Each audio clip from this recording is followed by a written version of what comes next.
Sebenarnya kenapa sih harus ada iuran di BPJS Kesehatan? Ini Bu, di BPJS Kesehatan ini besaran iurannya itu berapa ya? Iya. Dari proses transaksi ini Bu, pembayaran iurannya itu bisa melalui apa saja Bu? Untuk pembayaran iuran BPJS itu ada dua. Yang pertama melalui kanal pembayaran dan auto debit. Nah, untuk auto debit sendiri itu bagaimana ya Bu?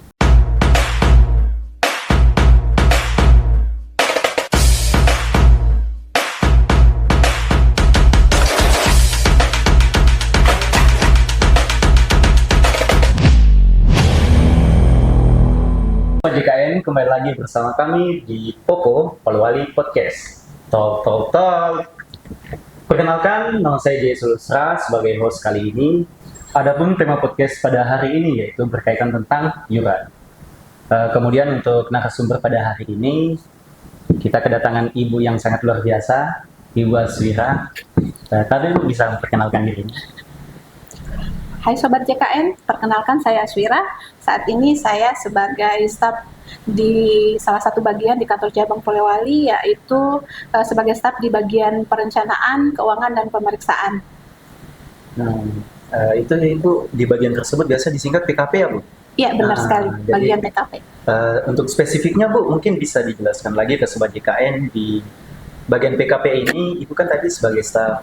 Nah, di situ untuk tupoksi tugasnya itu apa aja ya Bu? Iya, jadi untuk bagian PKP itu sendiri atau perencanaan, keuangan, dan pemeriksaan di BPJS Kesehatan itu menangani terkait iuran peserta, kemudian pembayaran klaim kepada semua fasilitas kesehatan yang bekerja sama dengan kita, kemudian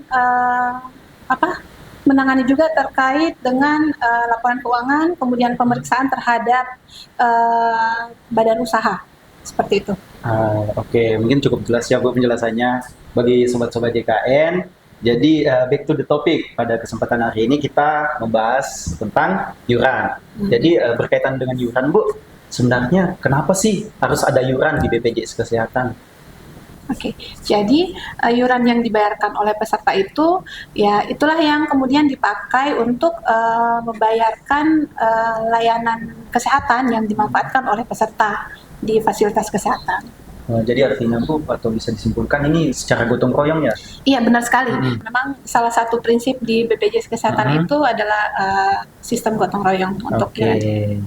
Ini Bu, di BPJS Kesehatan ini besaran iurannya itu berapa ya? Iya, jadi seperti ini, mungkin saya luruskan dulu. Kalau di BPJS Kesehatan itu dalam hal ini program JKN itu kan jenis kepesertaannya ada dua, itu PBI dan non PBI. Nah, PBI itu iurannya dibayarkan oleh pemerintah baik pusat ataupun daerah.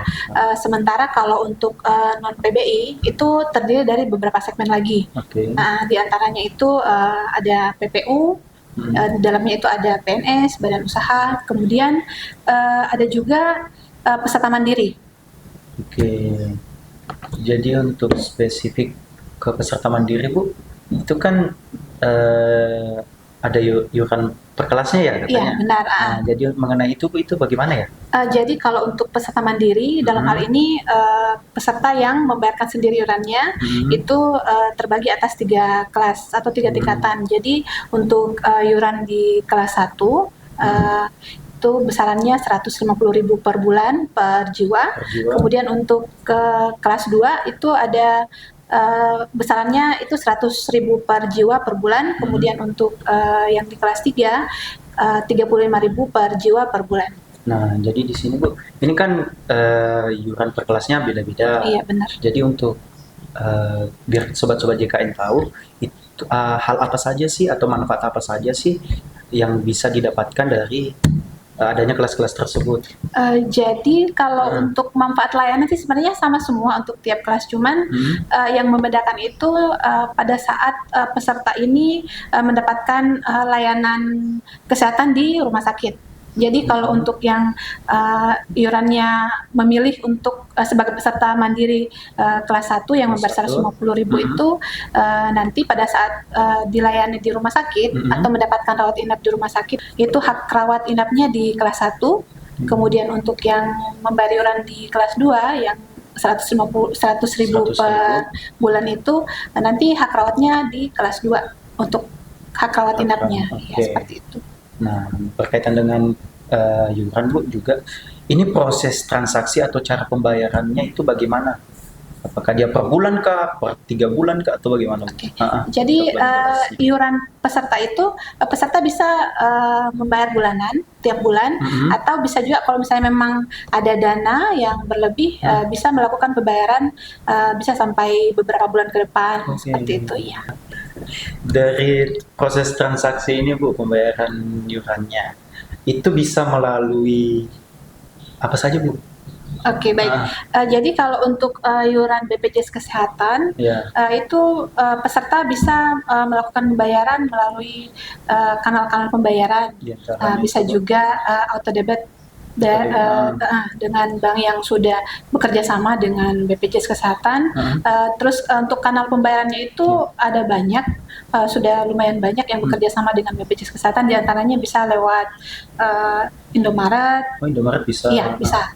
Alfamidi, Pegadaian, kantor pos. Nah, tadi kan Bu Ira sudah jelaskan untuk pembayaran iuran BPJS itu ada 2. Yang pertama melalui kanal pembayaran dan auto debit. Nah, untuk auto debit sendiri itu bagaimana ya Bu? Ya, jadi kalau untuk saat ini BPJS Kesehatan itu telah menyediakan metode pendaftaran auto debit secara online, baik pada mitra bank dan non bank yang bekerja sama dengan kita BPJS Kesehatan. Nah, untuk banknya sendiri, kalau untuk di kantor cabang Polewali itu ada Bank BRI, ada Bank Mandiri, Bank BNI dan Bank BTN. Nah, kemudian untuk mitra non bank sendiri bisa lewat Dana, Shopee dan GoPay. Oh, GoPay juga bisa. Iya benar. Jadi untuk auto debit itu kan sebenarnya hal ini dimaksudkan supaya peserta itu lebih mudah.